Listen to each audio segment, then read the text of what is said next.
رشوت کا کام بند کر دوں گا, سود کا کام بند کر دوں گا, جھوٹ بولنا بند کر دوں گا. سب بولتے ہیں, میں تو پیچھے رہ جاؤں گا, میرے تو دکان کا خرچہ ہی نہیں لگے گا. میں ناظرین آپ کو ایک واقعہ سناتا ہوں, یہ بڑا پریکٹیکل واقعہ ہے, اور دعوت اسلامی کے ایک مبلغ کے ساتھ یہ پیش آیا. اچھا. دعوت اسلامی کے ایک مبلغ تھے, وہ یورپ کے سفر پہ تھے, اور ان کا بیان تھا حلال, رزق حلال پر ہی, اور یہی باتیں ہو رہی تھی کہ رزق حرام نہیں کرنا ہے, رزق حرام میں برکت نہیں ہے, اللہ کی ناراضگی کا سبب ہے, دعا قبول نہیں ہوتی. سارا بیان ہوا. پروگرام کے بعد ایک ینگ سا نوجوان ان کے پاس آیا, اور آنکھوں میں اس کے آنسو تھے. کہتے مولانا صاحب آپ نے بیان تو کیا, اور واقعی آپ صحیح کہہ رہے ہیں کہ حرام نہیں کرنا چاہیے. میرا ایک اسٹور ہے یورپ میں, اور اس اسٹور پہ شراب بھی بکتی ہے, اور ہماری زیادہ سیل شراب پہ ہی ہے. اگر میں شراب بیچنا بند کر دوں گا نا, مجھے پتہ یہ حرام ہے, تو میرے نہ اسٹور کا کرایہ نکلے گا, نہ میرا خرچہ نکلے گا, میرے بچوں کا کیا ہوگا. مبلغ دعوت اسلامی نے وہی بات کی جو بھی راشد بھائی نے کی, کہ مجھے ایک بات بتاؤ, آپ حرام کما رہے ہیں, اللہ کو ناراض کر رہے ہیں, پیسے مل رہے ہیں, کہاں مل رہے ہیں, کہ حلال کرو گے تو اللہ روزی بند کر دے گا, اللہ, تمہارے پیسے آنا بند ہو جائیں گے.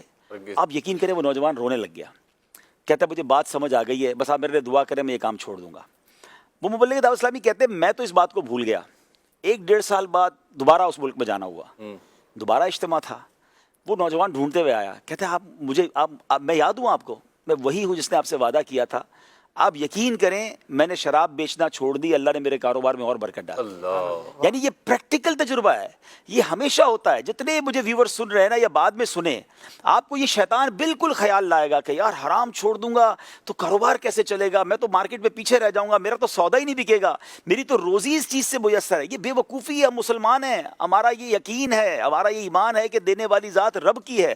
میں رب کو ناراض کر رہا ہوں, مجھے مل رہا ہے, میں راضی کروں گا, وہ اور دے گا, وہ غیب کے خزانوں سے دے گا. آپ کا دماغ نہیں پہنچ رہا وہاں پر, مگر وہاں سے ملے گا. اور یہ قرآن کا وعدہ ہے, وَمَن يَتَّقِ اللَّهَ يَجْعَل لَّهُ مَخْرَجًا وَيَرْزُقْهُ مِنْ حَيْثُ لَا يَحْتَسِبُ وَمَن يَتَوَكَّلْ عَلَى اللَّهِ فَهُوَ حَسْبُهُ. جو اللہ سے ڈرے, اللہ اس کے لیے نجات کا راستہ نکالے گا, اور وہاں سے روزی دے گا جہاں تمہارا گمان بھی نہیں ہوگا, امیجینیشن نہیں ہوتی ہے. آپ سوچیں کہ کیسے ہوگا, عقل یہ کہہ رہی ہے, شیطان یہی دماغ بتائے گا کہ ہو ہی نہیں سکتا, مگر قرآن کا وعدہ ہے نا, وَيَرْزُقْهُ مِنْ حَيْثُ لَا يَحْتَسِبُ, اللہ وہاں سے دے گا جہاں تمہارا گمان بھی نہیں ہوگا. اور آیت کا اگلا جز کتنا حوصلہ دے رہا ہے, وَمَن يَتَوَكَّلْ عَلَى اللَّهِ فَهُوَ حَسْبُهُ, جو اللہ پر بھروسہ کرے اللہ اس کے لیے کافی ہے. لوگ کہتے ہیں یار عزت اور مزے تو پیسے والوں کے ہیں. اصل ناظرین آج سمجھ لیں, برکت کوانٹٹی کا نام نہیں ہے, برکت کوالٹی کا نام ہے. آپ سمجھتے ہیں جس کی گاڑیاں زیادہ, جس کے بنگلے زیادہ, جس کے ملازم زیادہ, اور جس کی اللہ تللے جناب اس کو برکت ہے. یہ بھول ہے آپ کی. کروڑوں روپے. میں ایک سوال کرتا ہوں تمام ویورز سے یہاں موجود اسلام بھائی سے, ایک بندے کے پاس کروڑوں روپے ہیں, بڑی بڑی گاڑیاں کھڑی ہیں, بہت سارے ملازم ہیں, مگر اس کو سکون نہیں ہے, اس کو نیند اچھی نہیں آتی ہے, طرح طرح کی بیماریاں ہیں, بچے اس کے نافرمان ہیں, حرام کی روزی ہے. یہ برکت والا ہے؟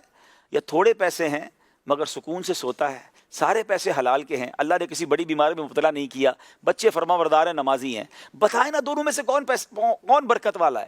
برکت ایکچولی کوالٹی آف لائف کا نام ہے. اگر مجھے سکون کی نیند آتی ہے, میں حلال روزی کھاتا ہوں, مجھے کوئی بڑی بیماری نہیں, رب نے نعمتوں سے نوازا, برکت اس کا نام ہے.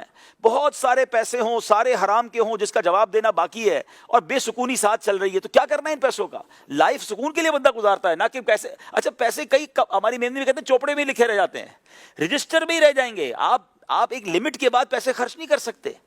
ایک لمٹ کے بعد پیسے صرف آپ کے اکاؤنٹس میں ہی رہتے ہیں. آپ سونے کے دیوالے تو نہیں کھا سکتے نا, سونے اور ڈائمنڈ کے کپڑے تو نہیں پہن سکتے. ایک لمٹ کے بعد نارمل لائف ہوتی ہے سب کی, گاڑی آ گئی, اچھے کپڑے آ گئے, اچھا کھانا پینا ہو گیا, اور کیا کرو گے؟ لیکن وہ حرام کی ایک بس بڑھتے جائیں بڑھتے جائیں. ایک ہوتی ہے لالچ, ایک ہوتی ہے ہوس. سیٹھ جی کو فکر تھی ایک کے 10 کیجئے, موت آ پہنچی کہ حضرت جان واپس کیجئے, پھر سب چلا جاتا ہے.